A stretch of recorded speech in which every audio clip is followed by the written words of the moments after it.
bila seseorang menjelek-jelekkan negara kita, termasuk memecah belah, itu pengkhianat.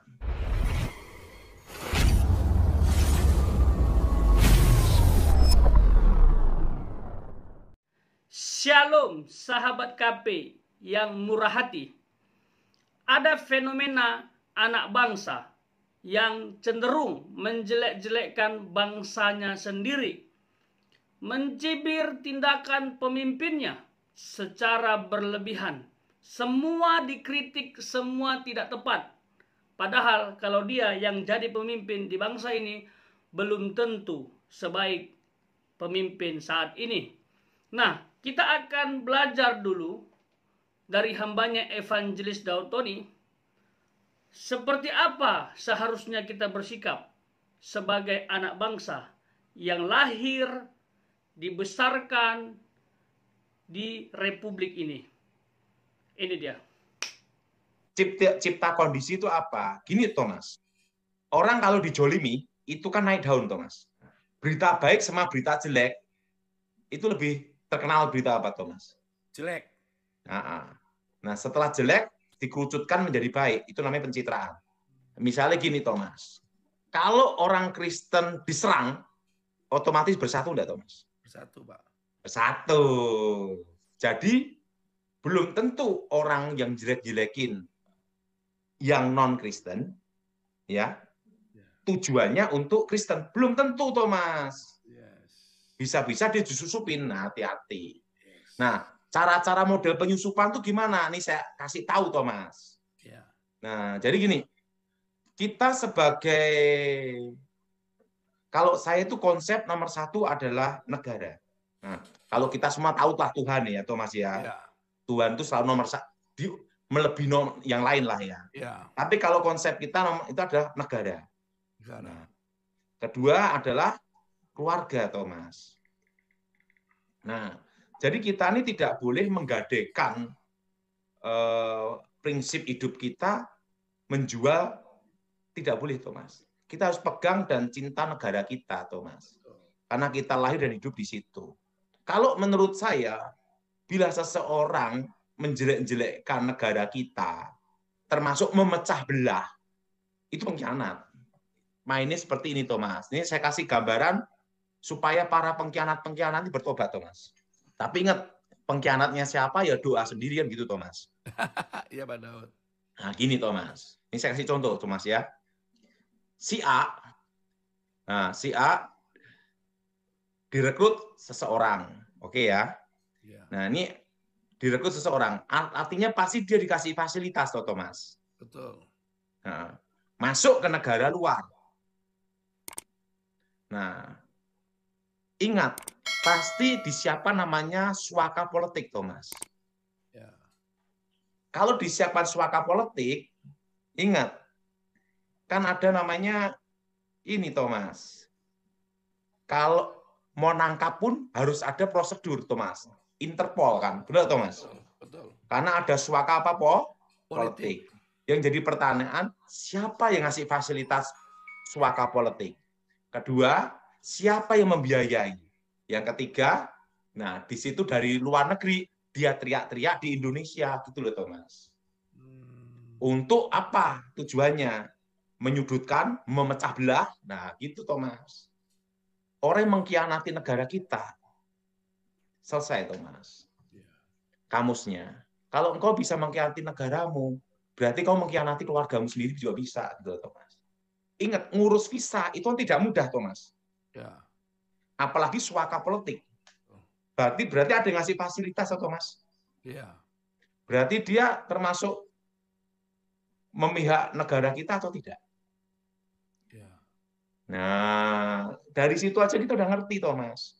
Kalau dia di luar negeri, kan ingat, kan ada namanya batas-batas hukum juga. Ada hukum nasional, ada hukum internasional, Thomas.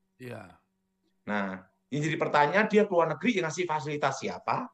Yang ngatur siapa? Yang ngasih suaka siapa? Yang memberi fasilitas siapa? Itu yang dipertanyakan. Iya, Pak Daud.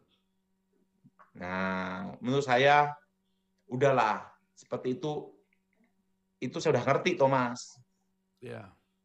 Makanya saya beritahu, udahlah, bertobatlah. Jangan menjual negaramu.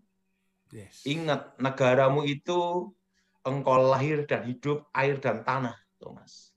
Yes. Jangan kau mengkhianati, itu loh, Thomas. Ya, Pak. Ini pemahaman saya, ini kan saya banyak belajar dari Jenderal Edi Wibowo, Thomas. Kalau bermain ribut di dalam negeri, kena hukum nasional, betul? Betul? Betul. Pidana perdata, kan gitu, Thomas. Kalau ke luar negeri, nah, swaka politik kan, Thomas. Ada swaka di situ. Yang jadi pertanyaan, dia keluar negeri yang biayai siapa? Ya, yang ngatur swaka siapa dan negara apa? Kepentingannya apa? Nah, itu loh, Thomas. Nah, kan ada yang teriak-teriak, ngata-ngatain hamba Tuhan ini, tapi di luar negeri terus nyudutkan pemuka agama ini. Nah, saya percaya satu, dia pengkhianat tidak. Jawab hatimu sendiri, gitu, Thomas. Yes. Pengkhianat tidak kamu. Nah, kalau engkau bukan pengkhianat, di Indonesia kamu bicara. Jangan di luar negeri mencari swaka. Ya, artinya apa? Yang ngasih fasilitas kamu di sana siapa? Punya tujuan apa? Gitu, Thomas.